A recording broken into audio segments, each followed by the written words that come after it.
We will not be having Seek First this week. So if you're familiar with, I know. If you're familiar with Canopy and Lent and all of this sort of stuff, we will not be having our Seek First worship night because we have Good Friday happening this week. We will, however, still be fasting Tuesday night to Wednesday night. We will also still have noon prayer in here if you're able to make it. So just no worship night on Wednesday because we're gathering Good Friday instead. With me? All right, last thing.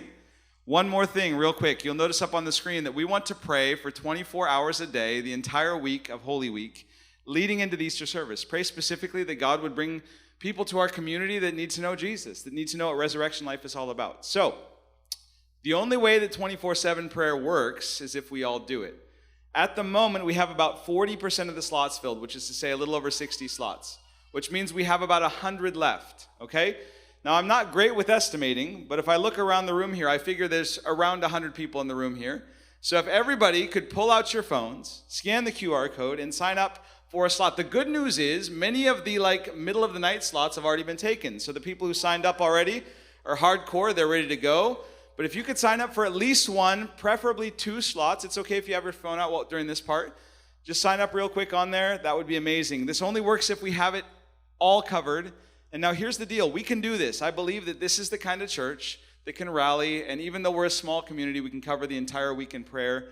I was reminded this week, a friend of mine reminded me of a story of a group of people called the Moravians. Have you heard of the Moravians? It was a community about the size of this one in Germany that had a 24/7 prayer chain that went unbroken for 100 years.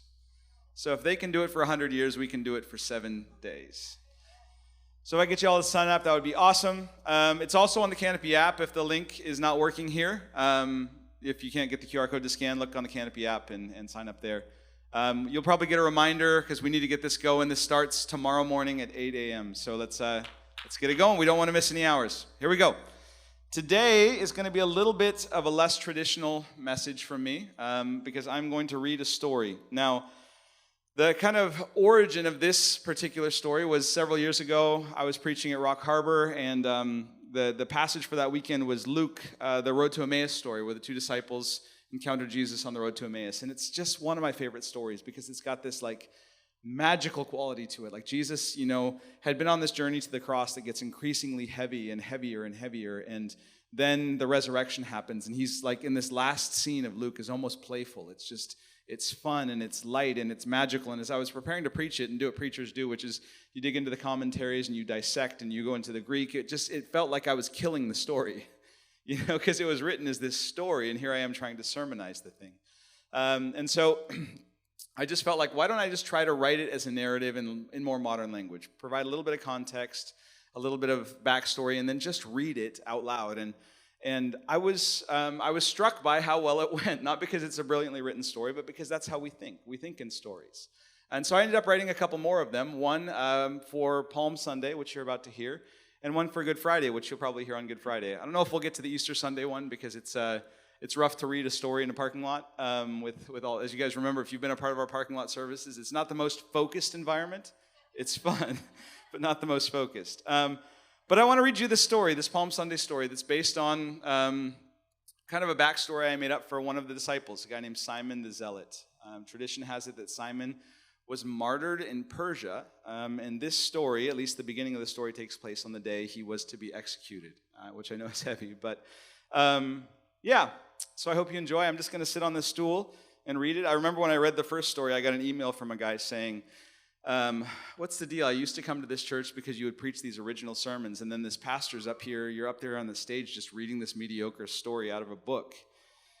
And I corrected him. I said, no, that wasn't a mediocre story out of a book. That was my mediocre stories. So anyway, with that, here we go. Simon woke to the sound of metal scraping on stone. He slowly opened his eyes and lifted his head. For a few groggy moments, his mind struggled to process the unfamiliar environment. A dim room lit only by a thin, dusty beam of sunlight streaming through a small window overhead. 3 blank stone walls, all within arm's reach, and on the 4th, a large wooden door with thick iron hinges and no handle. The cold floor beneath him was made of the same stone as the walls, and as the ache in his back testified, it was a poor substitute for a mattress. It was actually the aches more than the sights that reminded him of where he was. The aches and that sound, metal on stone. With the recognition of his surroundings came a panic. A rush of adrenaline jolted his body awake, but his mind struggled to escape the fog of sleep. So instinct took over. His body tensed, his face flushed, his heart pounded fast and loud in his ears, and he popped to his knees, ready to run. But as he tried to rise to his feet, his aching arms gave out on him, and he fell with a grunt to the ground. He lay for a moment on his face, his breath coming in gasps. After a few powerless moments, a voice, more thought, cut through the fog. Where did you think you were going to go? He lay on his face for a moment, gasping for air before rolling back over and with great difficulty propping himself up on his elbows. Once again, he took in his surroundings, this time with a somewhat clearer head.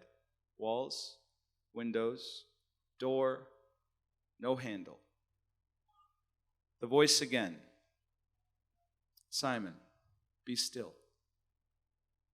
He lowered himself down, gently laid his head back against the stone floor, closed his eyes, and began to breathe, each breath a prayer. Be near. I'm scared. I need you. For a few moments, his fear fought back, but it was soon replaced by a deep sense of peace, a deep sense of presence. Fear, Simon had learned long ago, was no match for the overwhelming love that had become the bedrock of his life. Before long, his breathing slowed, the cold stone floor cooled his flushed skin, his pulse quieted, and the haze lifted. He opened his eyes, and his gaze fell on the inset window. From this angle, he could only see a sliver of sky, bright blue, interrupted by the occasional rustle of a green palm branch as the tree waved gently in the breeze.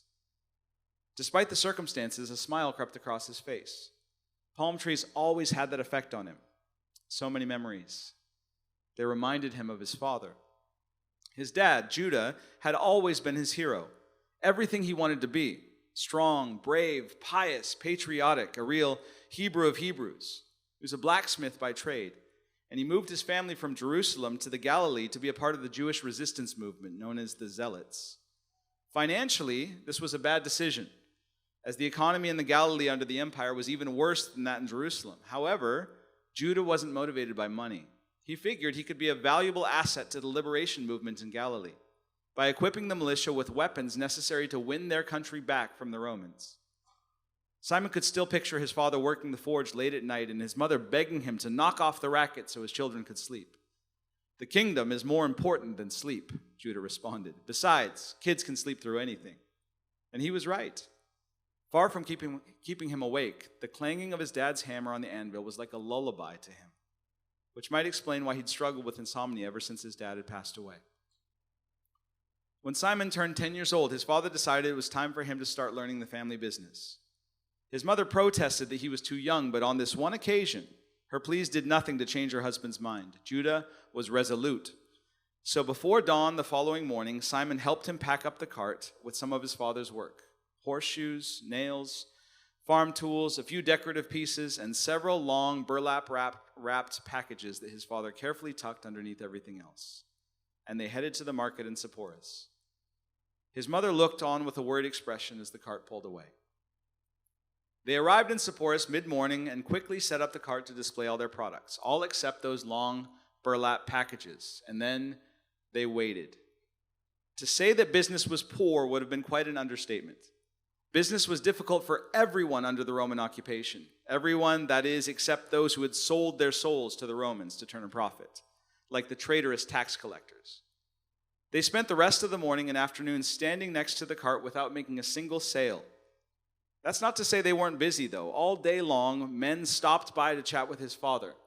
Looking over their shoulders, speaking in hushed tones, they talked about the latest rumors out of Jerusalem and Rome, about troop movements and taxes, about empire and resistance.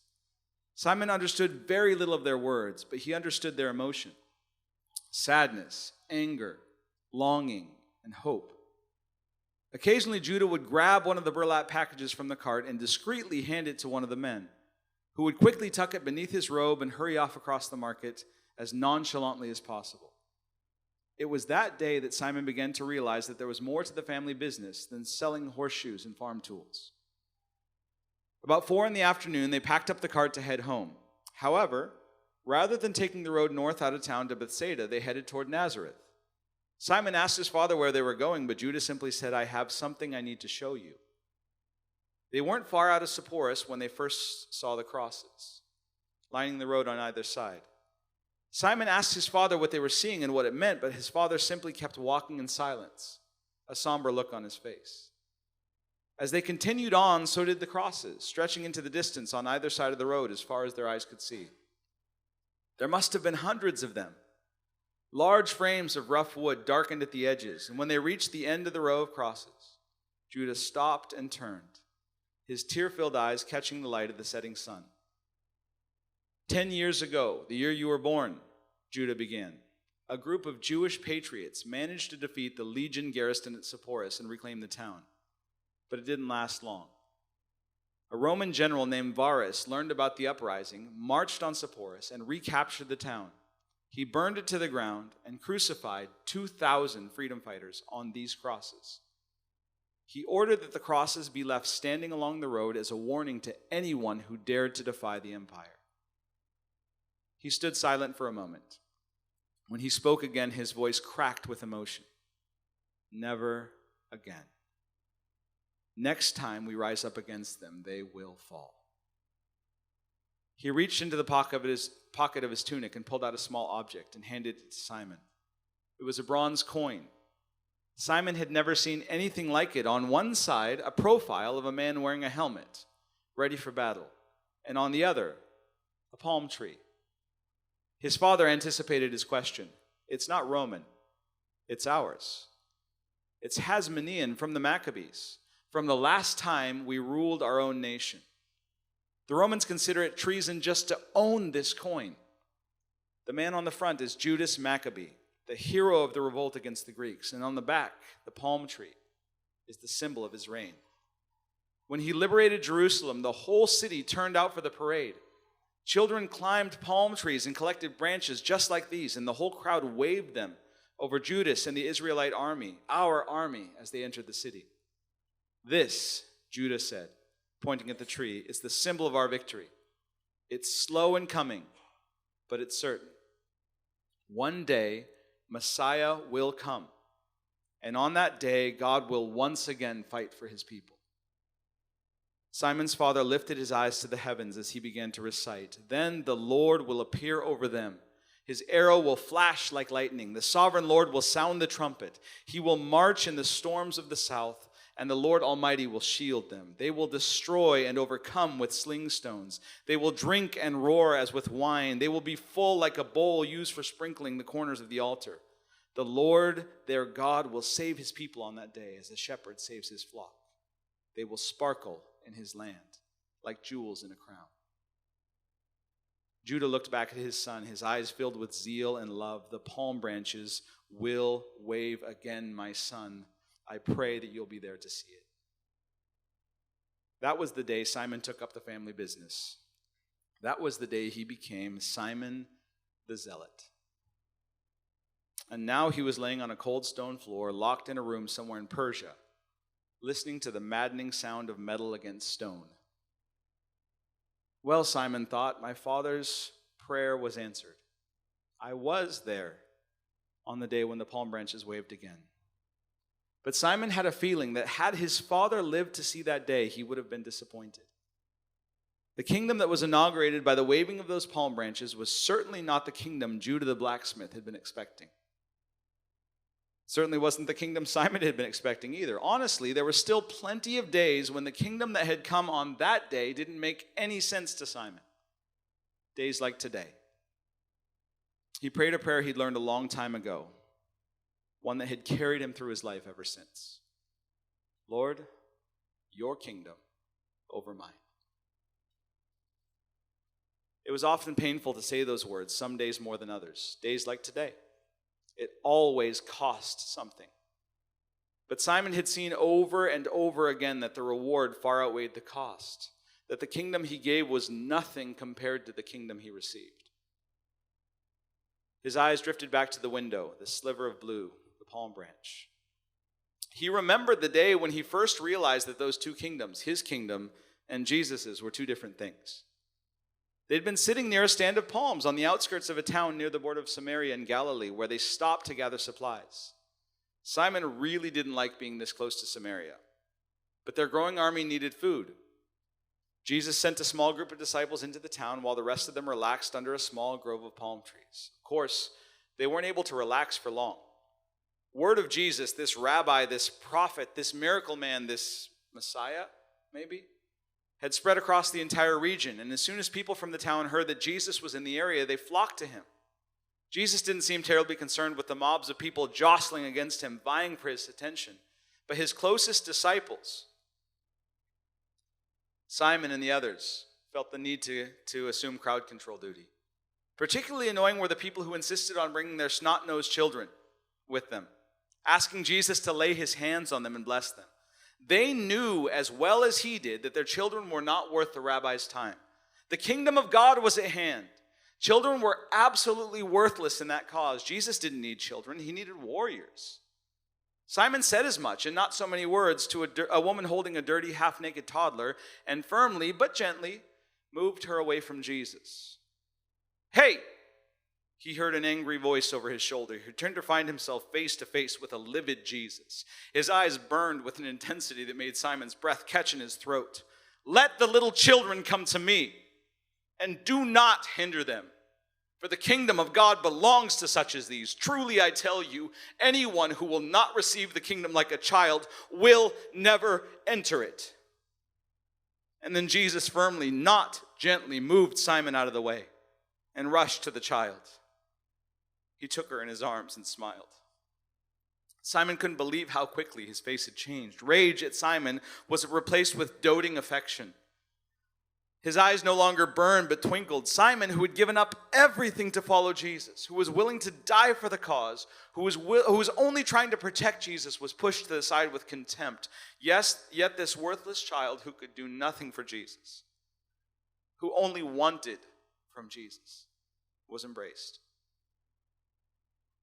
Simon almost walked away from Jesus for good that day. He stormed back to his tent, packed his few belongings into a sack, slipped on his tunic, and started walking. He didn't know where he was going, just away from here. As he walked, he told himself he was making the right choice. He wasn't leaving because Jesus had hurt his feelings. He was leaving because he was beginning to get the distinct impression that Jesus wasn't the one he'd been waiting for. That the kingdom he longed for and the kingdom Jesus would bring were the same in name only. And it wasn't just this incident with the snot-nosed kid. Of course, over the course of 3 years that he'd spent with Jesus, Simon had compiled a long list of things he wished Jesus hadn't said or done. There was the conversation on the hillside overlooking the lake. Blessed are the meek. Blessed are the peacemakers. What use did men like these have for meekness? They hadn't signed on with Jesus to make peace, but to wage a righteous war. That conversation that day got even worse. If anyone slaps you on the right cheek, turn to them the other cheek also. If anyone forces you to go 1 mile, go with them for 2 miles. You've heard it said, love your neighbor and hate your enemy, but I say to you, love your enemies and pray for those who persecute you. They'd all been struck, had been forced to walk countless miles. And the last thing anyone wanted to hear their Messiah say was that they should pray for their persecutors. Sometimes Jesus didn't measure up to the expectations of what Messiah should be. Then there were other times where he exceeded those expectations in some pretty troubling ways. Like the time he said, the Son of Man is Lord of the Sabbath. Or, friend, your sins are forgiven. Or, before Abraham was, I am. These were particularly hard for Simon to understand. Jesus didn't seem insane to him. Well, at least not all the time. But claiming to be God, walking around in the flesh, which, make no mistake about it, was exactly what Jesus was doing. This was something only a crazy person would do. Especially when he then went on to say things God would never say, like encouraging them to pay taxes to the Roman government, give back to Caesar what's Caesar's, or did things that God would never do, like healing a Roman centurion's servant, and then going a step farther, I have not found anyone in Israel with such great faith. Who did he think he was? As a younger man, Simon had started fights for less than this. He knew men who had killed for less. And worst of all was Matthew. The people Jesus associated with always bothered Simon. He shunned the attention of the rich and the powerful, who from Simon's perspective were exactly the kind of people they needed to fund their campaign. But he hung out with the poor, the diseased, the useless, the unclean, and the sinners. And all of that was bad enough. But when he started inviting those people to be a part of their crew, Simon just about lost his mind. Matthew was a tax collector, a traitor to his own people, yet Jesus called him in, put him on the same level as the rest of them.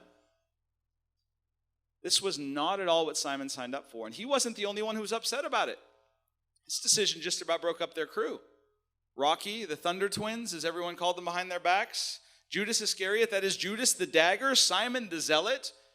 Sure, church people venerated them now, but back in the day, they were all brawlers. All of them joined Jesus to be a part of a revolution, not to hang out with Roman sympathizers, with traitors. Sometimes Simon thought he understood why Judas had done what he did.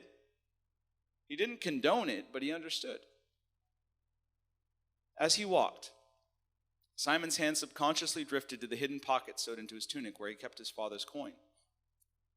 The feeling of the smooth edges of the palm branch against his thumb usually comforted him, but today it just added to his inner turmoil.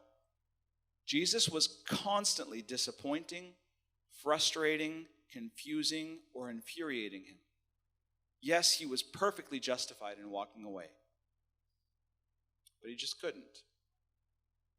There was something about Jesus, a gravity that Simon couldn't escape. And he couldn't quite figure out what it was. Yes, he was charismatic, bold, and brave. And of course, there was the power, undeniable power. Simon had seen the blind receive their sight, the lame walk, the lepers cleansed, the deaf hear, even the dead raised. But as wonderful as it was to witness all of that, it wasn't why he stayed. Really, the only way he could explain it was that he had nowhere better to go. Even when Jesus made him angrier than he had ever been before, the thought of being anywhere but by his side just seemed, well, gray, colorless, lifeless, completely uninteresting. So after a few hours, well after sundown, he found himself back at the camp. In the darkness, he tried to slip off to his tent unnoticed, but Jesus spotted him across the campfire and called him over.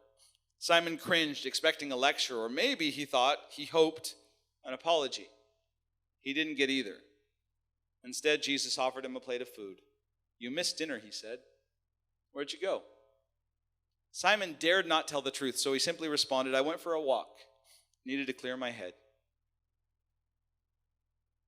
"Simon," Jesus asked, "why'd you come back?" Simon's face flushed with embarrassment. With one simple question, Jesus had exposed him, had put his finger right on Simon's raw nerve. There was no rebuke or anger in Jesus' voice, only sincerity. Yet Simon was afraid to be completely honest. How could he tell Jesus that he was angry with him, confused by him, disappointed in him? How could he say he wasn't sure why he kept coming back, that he came back because he had nowhere better to go? So he gave a safe answer. Again, the true, but not the whole truth. "I want to be a part of building the kingdom."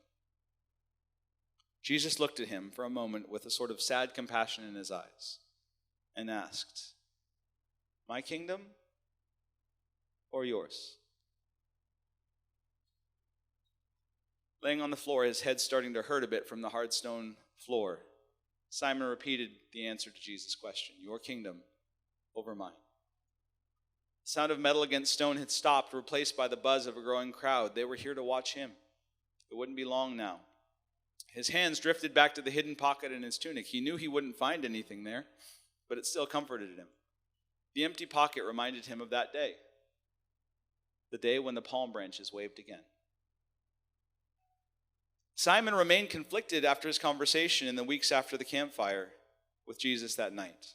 But as they got closer to Jerusalem, the crowds grew. And the buzz grew. And Simon found himself getting swept up in the excitement of it all. They were about 2 miles outside of Jerusalem, and Jesus sent a few of them to the village ahead.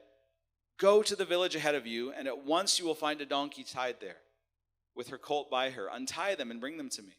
If anyone says anything to you, say that the Lord needs them, and will send them right away." In that moment, all of Simon's doubts about Jesus were laid to rest. Yes, he had said and done some troubling things, but Simon was willing to chalk it up to eccentricity because now Jesus was getting down to business. This was the moment Simon had been waiting for his whole life, the moment all of them had been waiting for generations. Ever since he could remember, his father had regaled him with stories about the Messiah who would come and free them from Roman oppression and usher in the kingdom of heaven, and always at the center of those stories was a donkey. Rejoice greatly, daughter Zion. Shout, daughter Jerusalem. See, your king comes to you, righteous and victorious, lowly and riding on a donkey, on a colt, the foal of a donkey.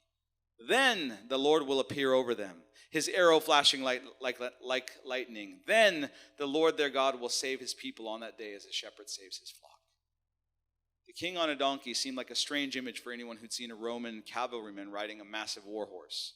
But this was the image Zechariah had given them, the image God had given them. So as long as he knew God was in it, Simon wasn't overly concerned about the comedy of the visual, the Messiah on a humble beast of burden. Yes, the Roman legionnaires might laugh when they saw it, but Simon would be the one laughing when the legions had been routed, the empire put to flight, and the king ascended his throne exalted above the nations. Simon, sitting at his right hand, he didn't care what James and John thought. He knew he was the greatest. This was the best day of his life, the best day of all their lives. The mood was electric. The crowd swelling larger and larger by the moment. The disciples laughed and sang and beat their chests. Children danced. Some of the older folks in the crowd wept openly. Sobs at the pain of generations and the joy of imminent victory mingled in one moment. It was a tempest of powerful emotion. Simon stopped dancing for a moment just to take it all in, and he looked across the crowd, feeling everything they were feeling. Excitement, pride, apprehension, hope, and joy. And then across the sea of people, he saw Jesus, seated atop the donkey, a small eye of calm in the middle of a hurricane of feeling. It was hard to tell from where he stood, but to Simon, Jesus looked almost sad. How could he be sad at a time like this, Simon thought. The spring in his step temporarily dampened by his rabbi's moodiness, Simon worked his way through the crowd to Jesus. Teacher, the day is finally here. The time has come. Jesus looked at him with what Simon thought were the saddest eyes he'd ever seen. He sat on that donkey, the focal point of wild celebration, absolutely dejected. The crowd danced around him with the lightest of feet, yet Jesus looked like he was carrying the weight of the world on his shoulders. Yes, Simon, he said somberly, the kingdom is at hand. Then why aren't you celebrating, Lord? Simon asked, slightly confused and slightly annoyed. Look at this crowd. They're all here because of you. They'll follow you anywhere. Jesus simply looked at him. Will you follow me anywhere? It seemed a silly question to ask someone who'd followed him for over 3 years. Of course, Lord, I've given up everything to follow you. Jesus looked at him for what seemed like an eternity, his face an agonizing blend of love and sorrow. Not everything, Jesus said. Simon, give me your coin. His heart stopped. What coin? He asked. I don't have any money. Judas Iscariot keeps all the money, Lord. How could Jesus possibly know about the coin tucked into the tunic of his hidden pocket? Jesus extended his hand, strong and rough, a stonemason's hand. Your father's coin, he replied. Simon had no desire to do anything of the sort. He'd already given so much to the cause. He'd already given so much to Jesus. How could Jesus ask this of him? But how could he refuse?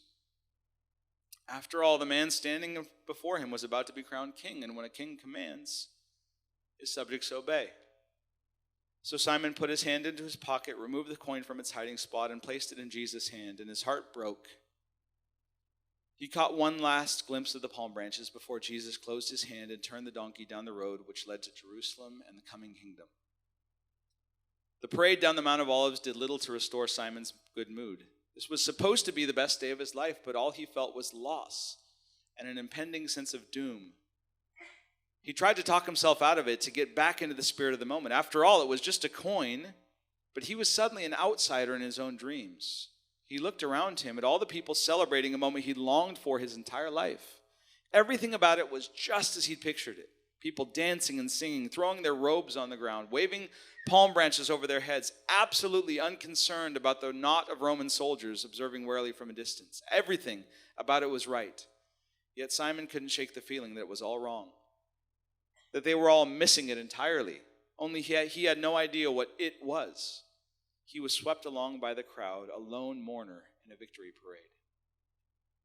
5 days later, Jesus was dead and buried in a borrowed tomb.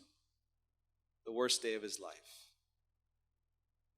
Even all these years later, even knowing what would happen next, Simon still wept at the memory of that day.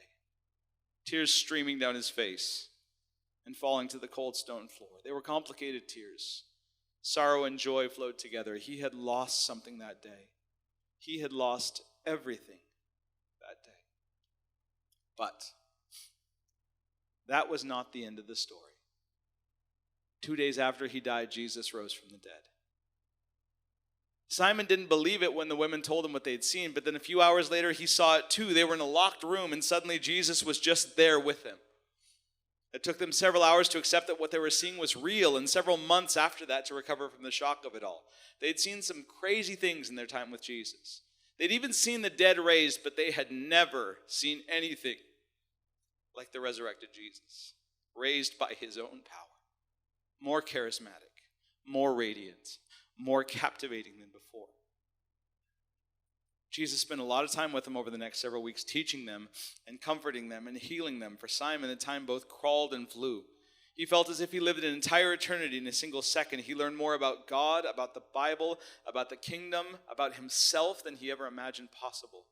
He learned that zeal was good, but a poor substitute for meekness. He learned that joy was found not through might and conquest, but through humility and sacrifice. He learned that categories like best and worst were often viewed differently from heaven's perspective.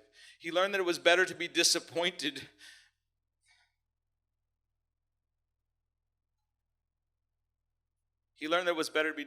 by Jesus than to be satisfied without him.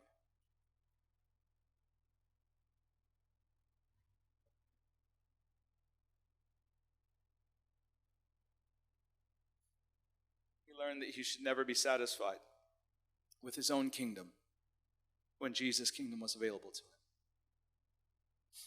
Several weeks after Jesus rose from the dead, he took his disciples for a walk through the old city, past the temple, across the Kidron Valley, and up the side of the Mount of Olives. Simon walked a little back from the crowd, his head down, his eyes on the ground. He struggled to process everything that had happened to him. He wasn't the same man who walked this road weeks earlier. Wrapped up in his own thoughts, it took him a few moments to realize someone had dropped back from the rest of the group. Looking up, he saw Jesus walking beside him. For some time they walked together, neither saying anything. Some moments are too good to cheapen with words. After a time, Jesus placed his hand on Simon's arm, and the two of them stopped in the middle of the road. And Jesus reached into the pocket of his tunic and grabbed something. He extended his hands. A rough, strong hand, a stonemason's hand, with a clean but very real scar near the wrist, where someone had recently driven a nail clear through. He opened his hand, palm up, and there was Simon's coin, palm branches catching the morning light. "Would you like it back?" Jesus asked. Simon realized that they were standing in the exact spot where Jesus had taken it from him. He stood for a moment, blinking back the tears, before he responded, "No, I think it's better with you." Jesus smiled, his eyes sparkling like stars. "Then I'll invest it for you. Who knows what it might turn into?" Simon lay on the cold stone floor in a small room behind the door with no handle, and his heart soared. He heard the sound of voices, footsteps echoing, stopping just on the other side of the door, the sound of metal clinking against metal, a key turning, hinges creaking. Simon rose to his feet, his arms no longer weary, his body no longer aching. He had never felt stronger. As the door swung open, Simon whispered one last time, "Your kingdom over mine." He couldn't wait to see what his coin had become.